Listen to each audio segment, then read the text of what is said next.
So today on the Holly Jolly Life, we are making a double recipe of my mom's banana bread. So she makes the best banana bread in the whole wide world, and we call it Nana's banana bread because my kids call her Nana. So today I'm making Nana's banana bread, and we will need 2 pans to put them in. I don't have 2 loaf pans. If you do, that'd be great. I have pans like this, and since I like everything to be even, I bake both of mine in these pans. These are prepared with a piece of parchment paper and some cooking spray. So as you can see, I have another well-loved recipe. I called my mom one day and asked her for the recipe over the phone, and I just jotted it down. I think that she got this recipe out of the Better Homes and Gardens cookbook and added more butter and more sugar. And so this recipe calls for 2 sticks of butter, 1.5 cups of sugar, 4 eggs, 3.5 cups of flour, 4 teaspoons of baking powder, 1/2 teaspoon of baking soda, and 2 cups mashed ripe bananas. And the mashed part is important to me anyways. I do not like lumps of bananas in my banana bread. I want it to be smooth. I don't want any black pieces of gooey stuff. I don't like that. So if you do, then make it lumpy. Do it how you like it. Anyways, so let's get started. I'm gonna measure that stuff out and then show you what it looks like. So I forgot to get the butter out ahead of time. I'm just gonna go ahead and put it in this pan and soften it to get it not quite melted, but a little bit. So it'll be easier to cream with the sugar. Okay, so we've got the butter melted, and now we're gonna do 1.5 cups of sugar. 1.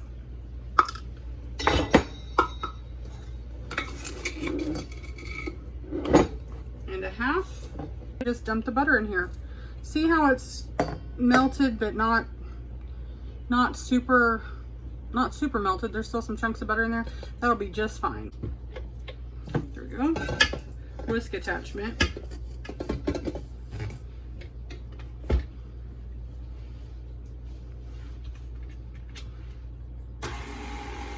And we're just gonna cream that together. I feel like that looks pretty good. Cream butter and sugar together, we did that. Add eggs and beat well. We're fixing to do that. And the next step after that is sift together the dry ingredients and add to the creamed mixture alternately with banana, beating well after each addition. So this is a super simple recipe, but it's so good. It's my favorite banana bread that I've ever had. Of course, my mom made it, so of course I'm biased, but anyway. Okay, now if you're the one making this, you can go right on ahead and just dump these eggs in there just like that, but that is not how I was raised. I was raised that we beat these. I do not like chunks of egg white.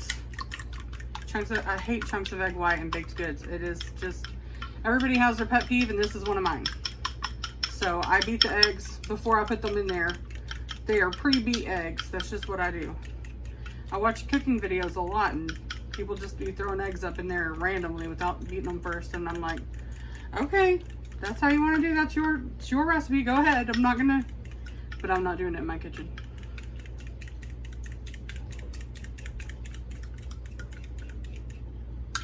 There's a lot of things you may see me do that you ain't gonna do either. So that's fine. All right, that looks like it's been beat well to me. So the next thing that I'm gonna do is mix up the dry ingredients. And that is gonna be 3.5 cups of flour, 4 teaspoons of baking powder, 1/2 teaspoon of baking soda. And I'm gonna do that. I'm not adding salt because my butter is already salted. So that's why I'm not adding salt. If you're already using salted butter, then you can go ahead and skip the salt in most recipes.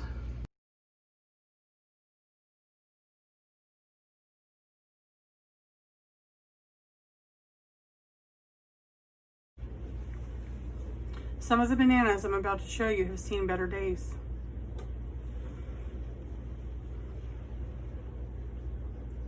You want to use overripe bananas.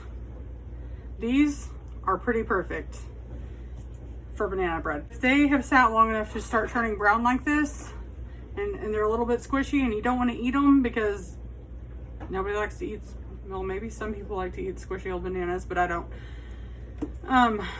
These are kind of like, these should really go a couple more days, but I mean, they're past the point that I want to eat. I don't want to eat them like this because it's gross to me, but they're not quite as sweet as you would want your banana bread to, as you'd want bananas for banana bread to be. That's just personal preference, I guess. Anyway, so I'm going to go ahead and smush these up. These will also smush so much easier because they're getting pretty squishy, and these still have quite, these don't give in as much as these do. These will let you squish them, not super bad, but they can squish and still kind of hold their shape. These are kind of harder to squish. So anyway, I mean, they'll let me squish them, but do you know what I'm saying? I'm sure you get it. Okay.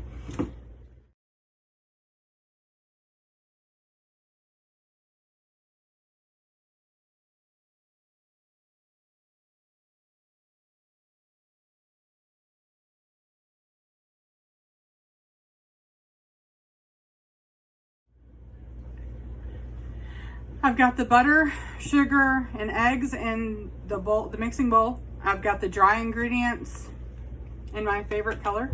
Can you tell green's my favorite color?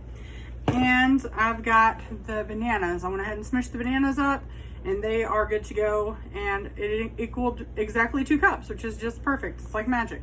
We're going to alternate our dry ingredients and our bananas, and then we're just gonna mix it up, and then we're gonna put it in pans and bake it in the oven for 55 minutes.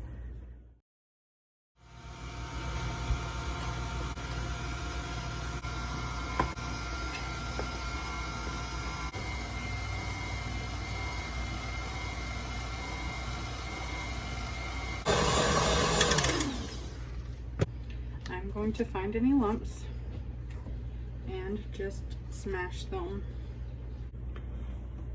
So I'm going to try my best to get these evenly in each pan.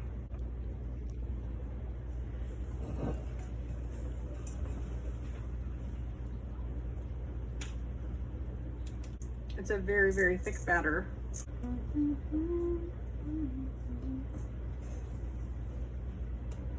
There's a roof up above me, a good place to sleep.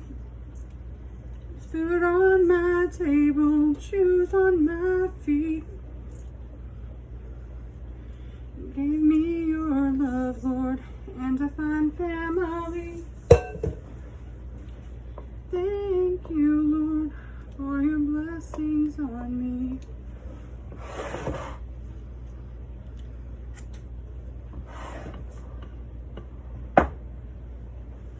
Now I'm gonna put these in the oven, and I'll see you back whenever they're done. They're gonna go in the oven 350 degrees for 55 minutes. In my oven, these are gonna fit in the oven side by side. Okay, so the banana bread just came out of the oven. It looks and smells delicious. And the only difference about cooking it in these shallower pans rather than cooking it in a loaf pan is you don't necessarily get that beautiful crack on the top. You know what I'm talking about, where it rises and then breaks a little, but it still tastes just as delicious.